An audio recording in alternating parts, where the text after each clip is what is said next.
Before we begin, look around the room you're in right now.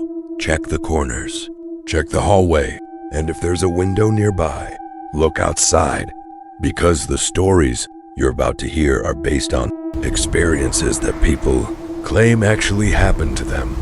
3 different locations, 3 different people, and 3 terrifying encounters that still haunt them to this day. Maybe they're just stories. Maybe there are logical explanations. Or maybe some things exist in this world that we simply aren't supposed to understand. Turn off the lights, put on your headphones, and prepare yourself for 3 true American horror stories.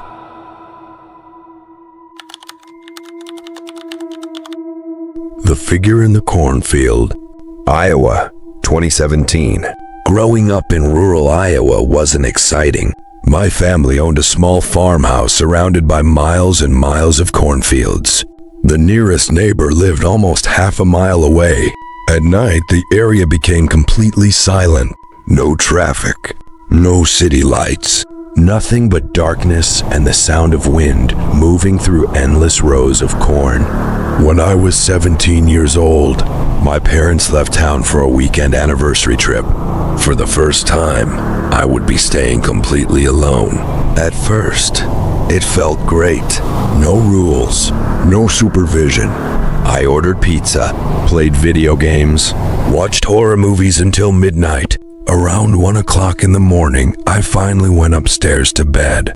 Everything seemed normal until I woke up. At first, I wasn't sure what had awakened me.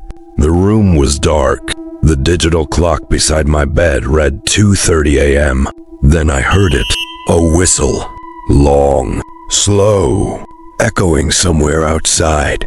I sat up immediately. The sound didn't resemble a bird. It didn't sound like wind.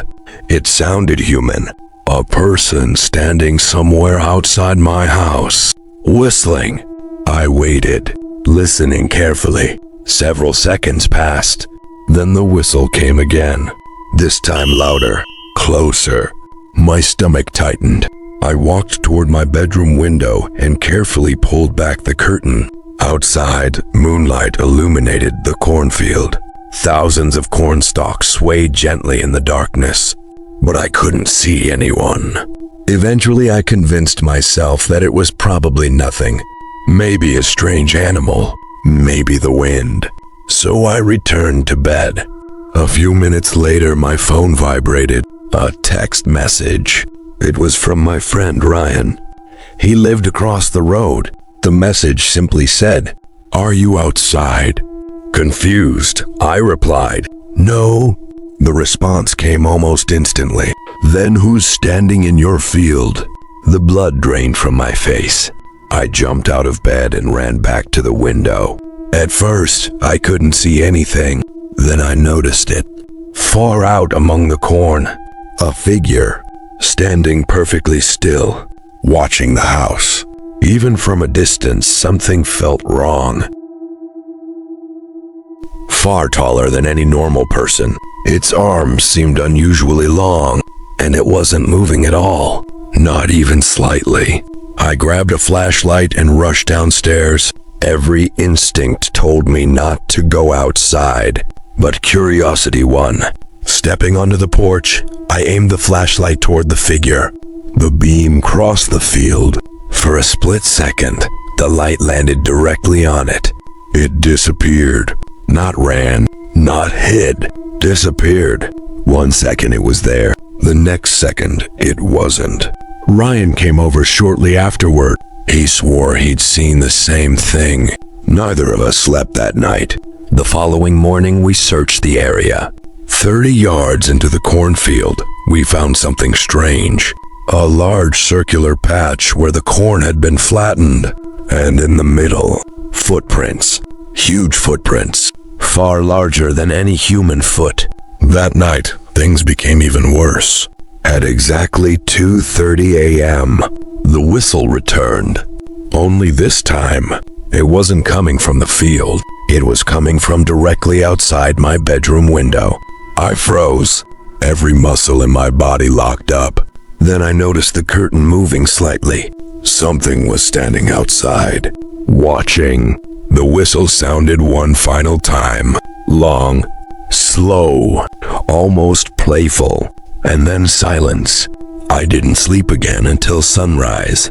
The next morning, muddy footprints surrounded the entire house.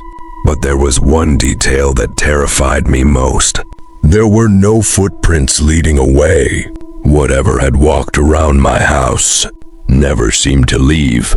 And according to my parents, every few months they still hear that whistle coming from deep inside the cornfield. Transition.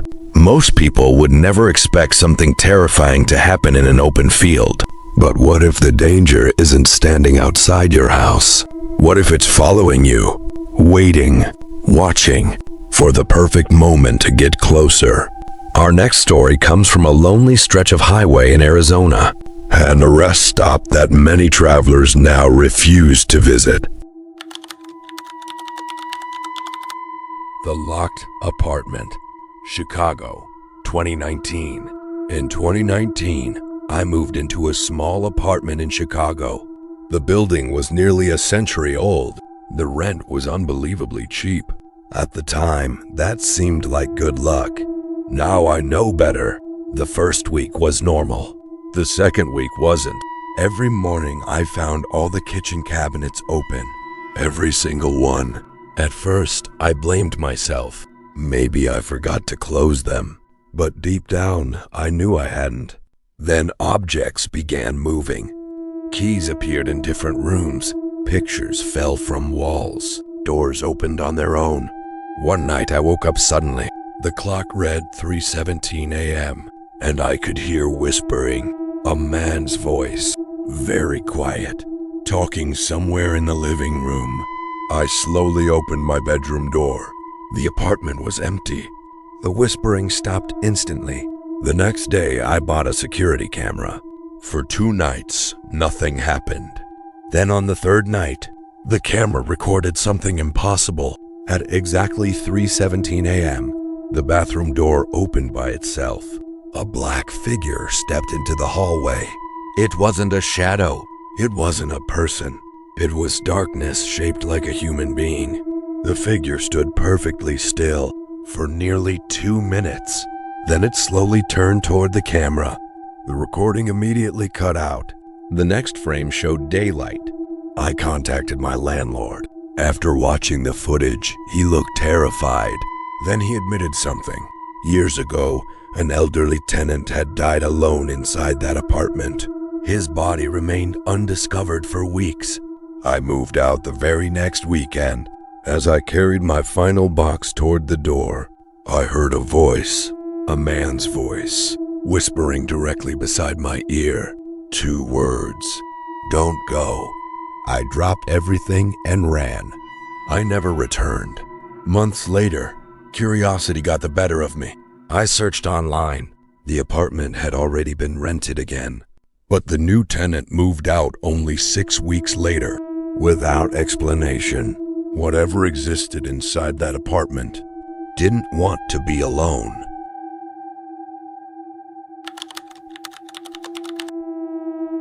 Arizona, 2021. My name is Jake. Driving was part of my job. I spent countless nights crossing remote highways across America. Most of the time, it was peaceful. Just me, the road, and endless darkness. But one night changed everything. I was driving through Arizona around midnight. The highway stretched endlessly through the desert. No towns, no traffic, nothing.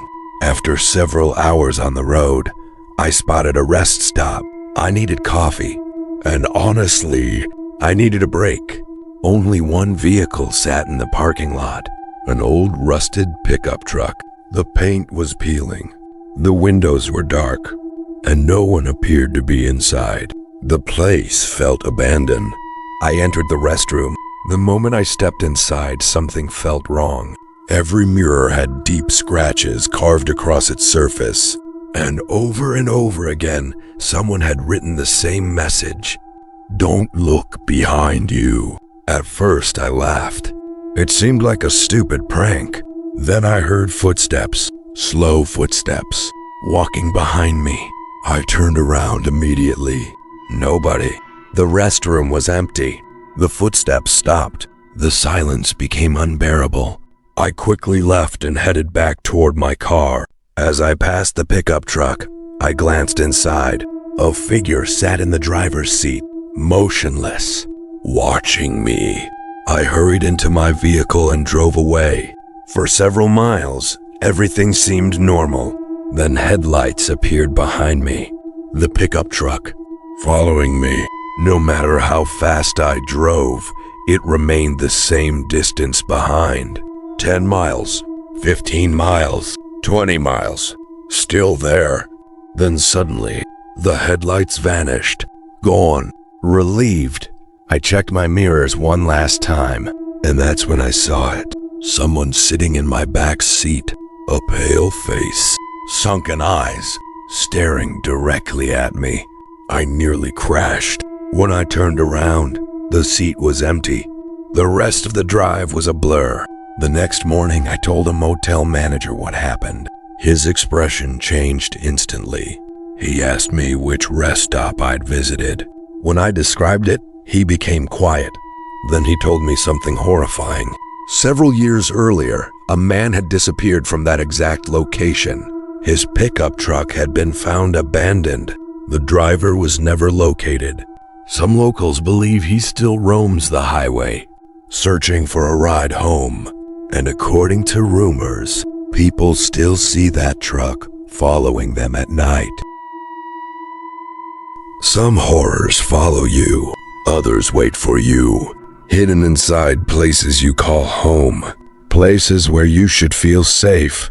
Our final story takes us to Chicago, an old apartment building, and a tenant who discovered he wasn't living there alone.